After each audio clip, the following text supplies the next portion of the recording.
Hello, welcome back to Bakatan Season. I'm your host, King Bakatan. And today we're going to talk about how I got caught up with 5,069 pounds of marijuana. Yeah, you heard me right. Over 2.5 tons of marijuana, my G. But before we get into it, do me a favor. Hit that like, share, and subscribe button. And also hit that notification bell so you know every time I post it. But with no further delay, let's get into it. So this story takes back in Trinity County. If you never heard of Trinity County, it's located in California. It's North California. In the wintertime, it's colder than the motherfucker. So yeah, man, this shit is like the woods. It's pure woods. Population is only like 3,000. It's like pure hillbillies. I never heard of no New Yorkers over there. The way I got over there, the way I found out about going over there, the way I got caught up in this hot fucking mess, is that I got a phone call from a homie of mine. I'm going to call him Baby Hippo, just to protect his name. And the reason I'm calling Baby Hippo, he know why. Wiggle, wiggle, wiggle, wiggle, wiggle, fatty, but still my nigga. But either way, so yeah, he calls me telling me about California. You know, I can make some good money, blah, blah, blah. But every time he's calling me from different numbers that I don't know. I think he's prank calling me and bullshit. I don't know what's going on. He's not really giving me too much detail. So then I got another friend of mine who's an associate. His name is Charlie Murphy. That's not his real name, but that's the name I'm going to call him. Charlie Murphy told me about California, how I can make $400 a day. So I did the math. I'm like, $400 a day?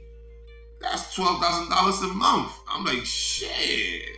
He's like, yeah, the reason he can't do it is because he got a family reunion. But if it wasn't for that, he would be all up on it.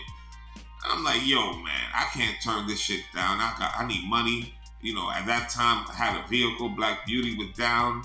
She was crashed at that time. I was trying to get her back up. I needed the bread. You know, shit was going looking pretty sour. So, $400 a day sounded pretty good at that moment. So he gave me the phone number of the contact. The phone number of the contact is, this guy who I call Big Guy. Because, his guy is a.k.a. Mr. Juice. The reason I call him like this is because this guy, he's on steroids. This guy competed for Mr. Olympia. You can tell he's on the juice. He brag about the juice. He say you can never get to that level unless you on the juice. So I call him Mr. Juice. He was little guy, a.k.a. the plug bodyguard type bullshit. He was the one who put us on. He used to work at one of the spots I was working at, one of the nightclubs. So I said, you know what? Hey, yeah, I'll go down over there. I knew the guy. I thought I knew the guy. You know what I'm saying? You really don't know people until you go into business with them. But that might be a different story. He's telling me, yo, just bring some body armor. See, I'm like, yo, bring body armor. He said, yeah, bring as much body armor as you could. And he's like, what else? He said, nah, just bring whatever you want.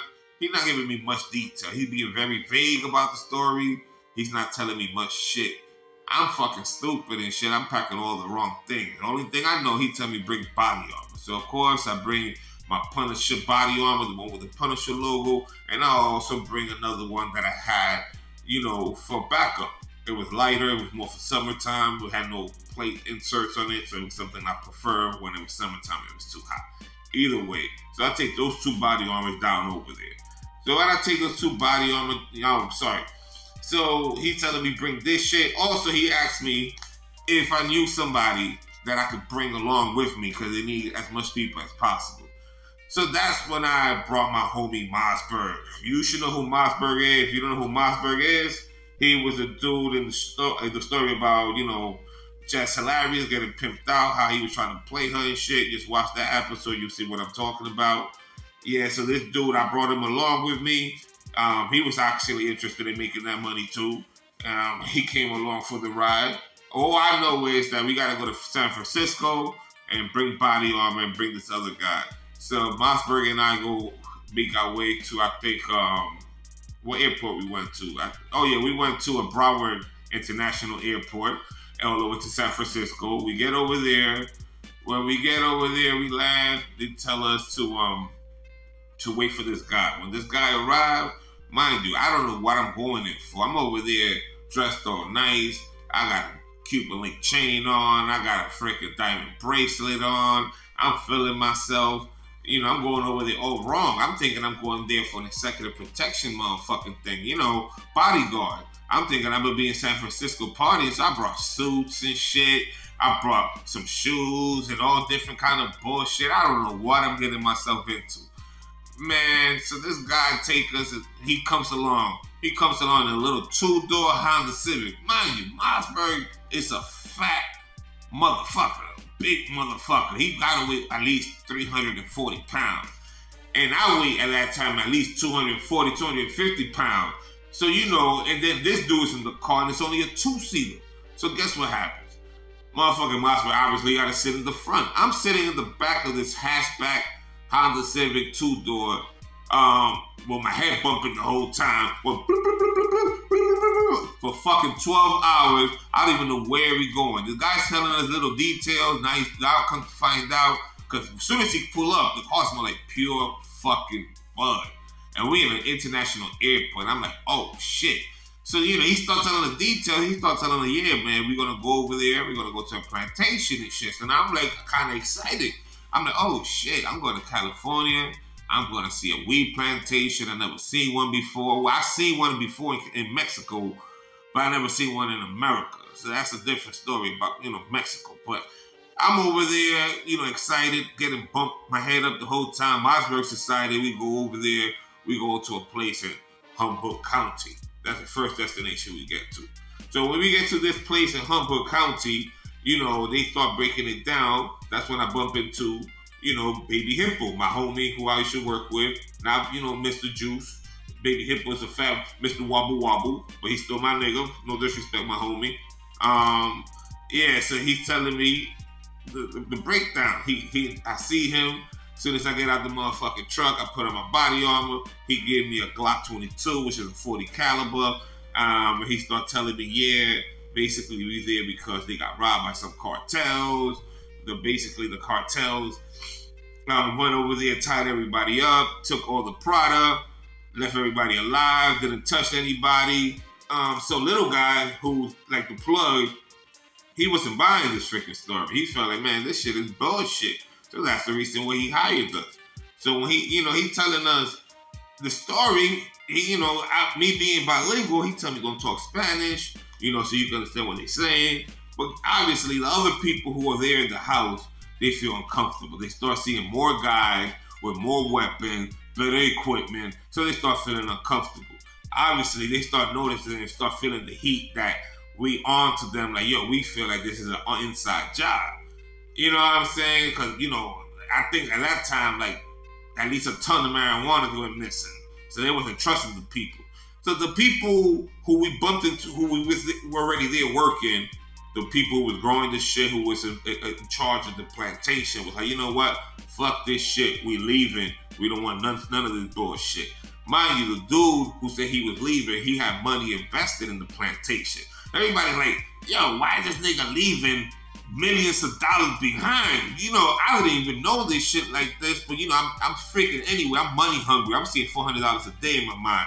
I had a goal. I say if I be here for 2 months, that's $24,000. That's a great come up, tax-free money. But either way, so, the dude leaves. So our job now, he start telling us, yeah, we're going to take all this product and we're going to go somewhere else. So we pick up a whole bunch of bales of weed, marijuana, fill it up in a truck. I'm talking about a whole bunch of marijuana. Then we go to another little house in Trinity County. We stay there for like a day or two, grab all the equipment, and then we go to Trinity County. We go to Trinity County. This shit is a huge motherfucking land. When I tell you about a huge land, I'm talking about acres upon acres upon acres. I swear this shit must have been the size of Brooklyn, this motherfucking plantation. I shit you not. This shit was wild. We all up in the mountains. Mind you, the air is different in the mountains. You can feel the air different. It's like denser. It's like lighter. You can't breathe as good up there. So, we over there. We go over there to Trinity County. Our job was basically to look out for the motherfucking Mexicans. The Mexican cartel, make sure they don't go over there and motherfucking rob everybody, shoot everybody up, and all kind of bullshit. That's our job. So I'm like, okay, cool. So, and then we was armed because they told us, it was tricky. Number one, I thought everything was legal. let me let y'all niggas know. Because, marijuana being legal in California, I'm like, okay, that's nothing. And then, I see all the labels and everything they have. Everything looked legit to me. I ain't gonna lie to you. But we hope for everybody to know, hope marijuana is not legal at the federal level. Just because you can buy marijuana in a motherfucking corner store in New York City doesn't mean that the feds catch you with that shit. You can't get stuck up with that bullshit. That's what people don't fucking understand. Even if those legal dispensaries are breaking the law every day when they re-up. That's what people don't get. But either way, so motherfuckers, we over there. Our job is just to look out for the cartels. We go to this place called the Glass House. The Glass House is, mind you, these people have a whole bunch of places. This ain't the only spot they have. They had a Glass House, this spot. They even had a spot they claimed with a landing spot for motherfucking planes. With a motherfucking a takeoff spot for planes. This is bullshit. This shit is crazy. Yeah. So we had the Glass House. This shit is mad land.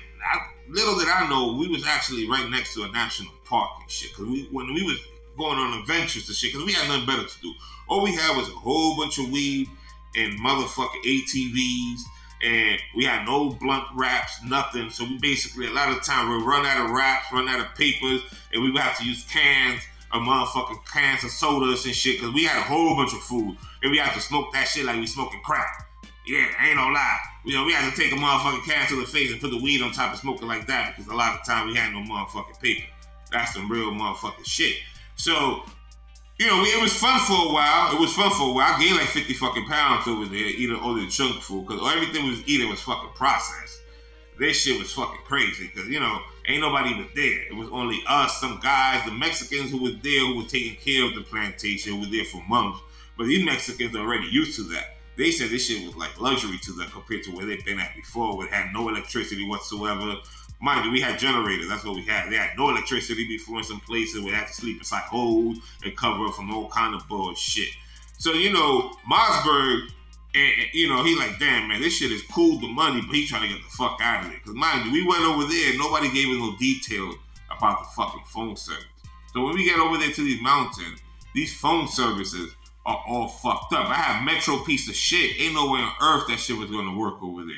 So I was shit out of luck. And I was mad at motherfucking Baby Hippo for not telling me about the phone service. No, I don't know. I just don't know. He is thinking about his fucking money. So either way, Baby Hippo was the first one to fucking leave.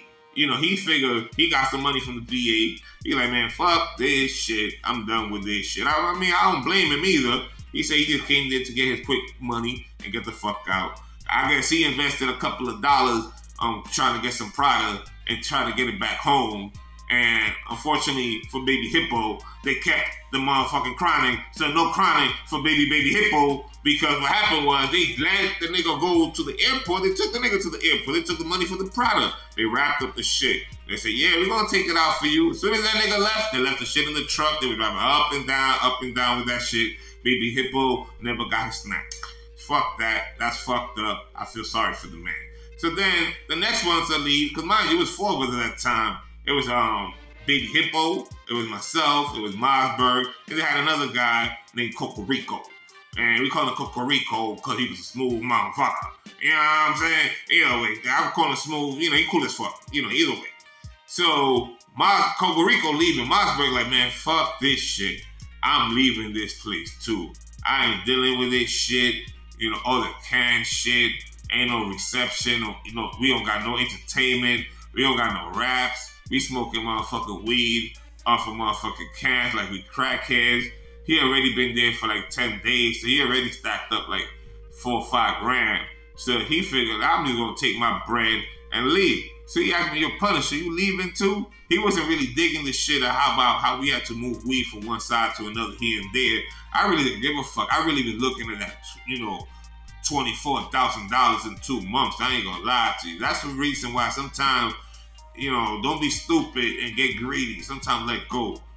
So he fucking was saying he's leaving. Cocorico said he was leaving. Cocorico decided to reinvest on some weed, even though he seen Baby Hippo, who's basically his family member, get fucked over for the money he put into the product. he still did it, and same thing happened to Cocorico. So Mossberg was the only one who left fucking Lucky, and then he went on to play Just Hilarious, the way I told you in that story about Mossberg playing Just Hilarious. You can see that story. So yeah, so now me fights only me and this guy who I call, Boy Scout, aka National Guard. That was Mr. Jude's brother. He was a part of the National Guard. He was a little fucking pushover, little bitch.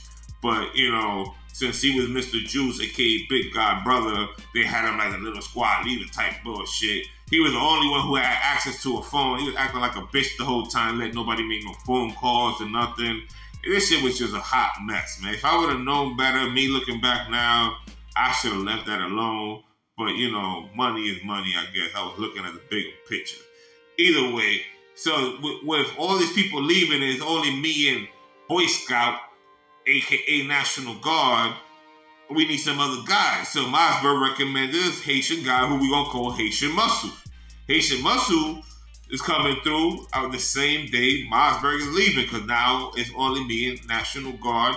Now Muscle come through. I tell Muscle before he get there, because I tell Mossberg the whole story. He already know the whole breakdown. Yo, they got us here like with no motherfucking phone communication. We did have some radios that we could talk to each other with, but we ain't have no weekend to talk to no family member. I was with a chick that I really liked at the time. I couldn't even get in contact with her like that. I'm telling him, I'm telling Mossberg, tell the nigga bring 2 phones. Telling him what brand to bring AT&T. This motherfucker only bring 1 phone for himself. This greedy motherfucker, Haitian Muscles. You know what I'm saying? I mean, he's cool to an extent, but that shit was pissed me off. Either way, he come through only with 1 fucking phone. We don't got hardly any communication. All we got is motherfucking these radios that fucking suck. We bought it from motherfucking Walmart. Look like we probably pay only $50. You feel me? Throughout the motherfucking weeks passing by before Mossberg left, I heard a shot of a 308 rifle. I swear you not. We heard a shot one time. I was like, yo, man, that shit is crazy. It'd be crazy somebody watching us with some fucking binoculars over there and we can't see nothing. And, and I did hear the dogs bark a few times. Like little warning shit. I should have left with Mossberg, tell you the truth. He was a smart nigga for leaving. I should have left also. Either way, some motherfucking these niggas leave. Muscle's there. We got 1 phone between Muscle and I. We got a couple of radios, and we got motherfucking Boy Scout over there. So the night, one night I'm just hearing helicopters busting all over the motherfucking air. The lights and shit. I'm feeling really suspicious about this shit. I'm like, yo, why is there so much fucking helicopter shit?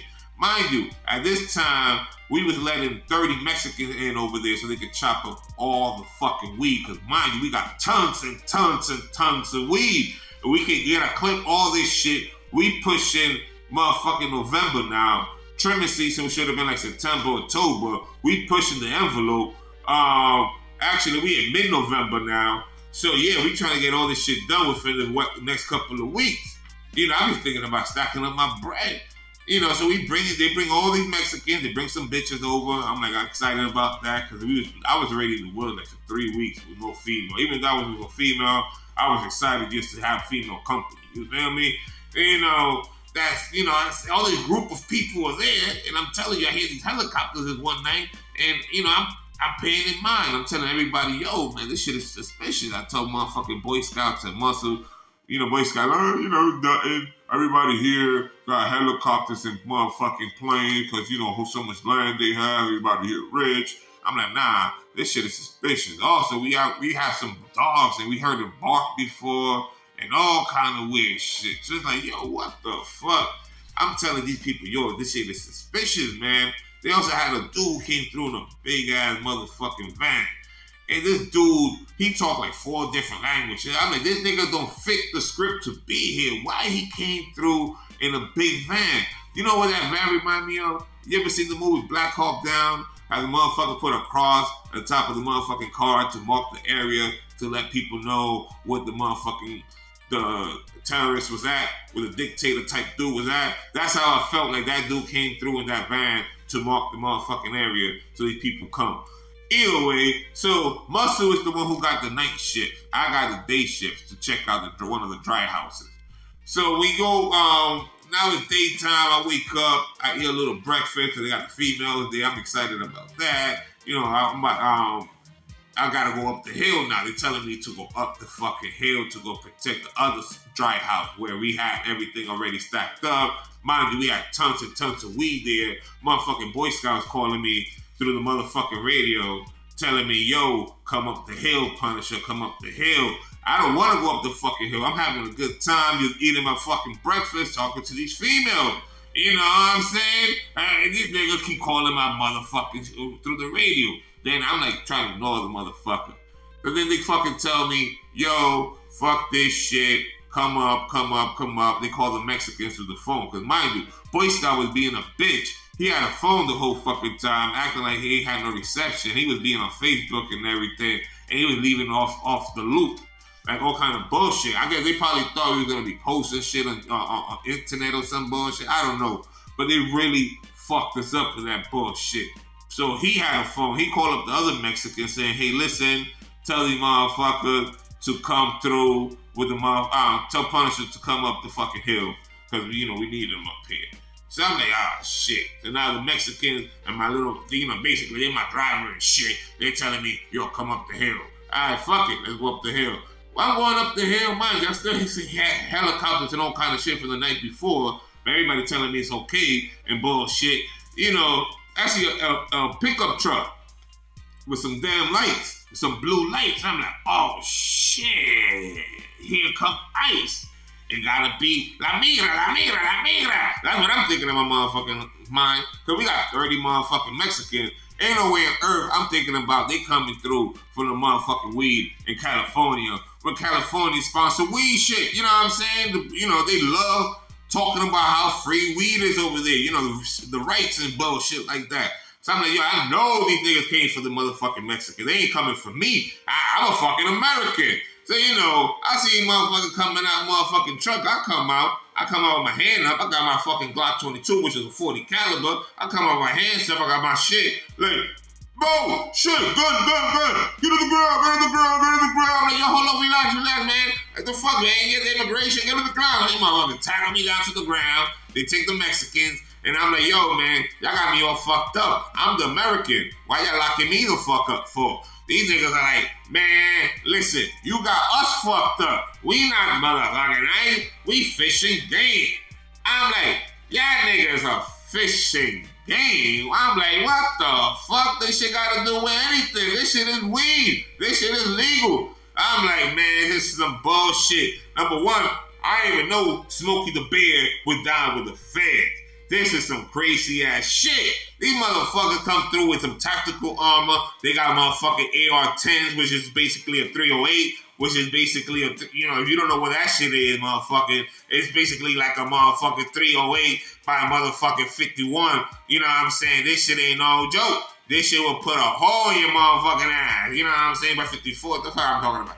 Anyway, this shit will fuck you up. This shit is like, fuck you up. I'm like, damn, these motherfuckers. These niggas be trying to make me look like a motherfucking kingpin because they see my body armor. I got the Punisher body armor and shit. My shit is a level 3. It can stop 308 rounds. They got a level 3A, which is only meant to stop up to pistol rounds. So they looking at me like, oh, this nigga must be a jefe, a patron, the fucking ringleader, the chinchilla. That's how these niggas are painting me out to be. I'm like, oh, shit.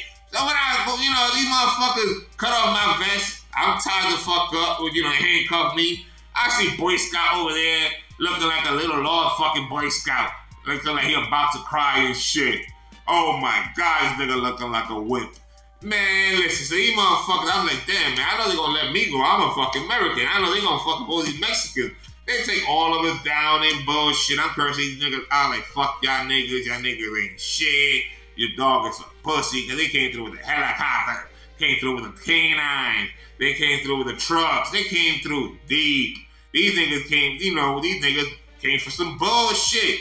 When we take us down there, I see all these fucking Mexicans all tied up together with motherfucking electrical wire. I'm like, this shit is fucked up. Somebody should take a picture of this shit. Matter of fact, probably a public record by now. Man, they had all these people tied up by the waist with electrical cord. This shit is all fucked up, man. They was interviewing everybody one by one. Yeah, all these people, they interview me. I'm like, man, listen, man, what the fuck is going on over here? These niggas say, yo, listen, I feel like you're the motherfucking ringleader. I'm like, what make you think I'm the fucking ringleader? He like, yeah, because you talk English and Spanish. Look at your body armor. You well trained. You well spoken. I'm not stupid. You must be El Chapo Jr., my nigga. I'm like, oh my fucking God, they got me all fucked up. How they gonna tie me up to this bullshit? I got nothing to do with this shit. I'm thinking to myself, yo, I'm coming over here to pick up $100 a day. Niggas, holiday season coming up. I want to buy some nice things for my girl. I need to fix Black Beauty. I got all these things going on in my life. I'm trying to just fix, and now this shit's going on. These niggas talking about my body. I'm gonna be in a level 3. And, they only having a 3A. And I'm out fucking all this shit. And I'm going down for this bullshit. I'm like, this is fucked up, man. You know what's even worse? They fucking let go of all the Mexicans. They only kept motherfuckers, all the Americans and 5 Mexicans. All the other Mexicans, they let them go. I'm like, shit, man. This is all fucked up. And guess what? My girl's on vacation in Bali. I got a family at the time like that because I was living out of state. I was living in my primary state where I was born at. All this shit is going on. I'm like, this shit just hit the fan. But if you want to hear more about the story, about what the fuck happened when I got locked up, what happened with the case, all this shit, then write in the comment section. Do me a favor, also hit the like, share, and subscribe button. Also, you already know who this is. King Pakatan. Already know the name of the show. Pakatan season reporting live for anywhere you want me to be at. King Pakatan over and out, you heard?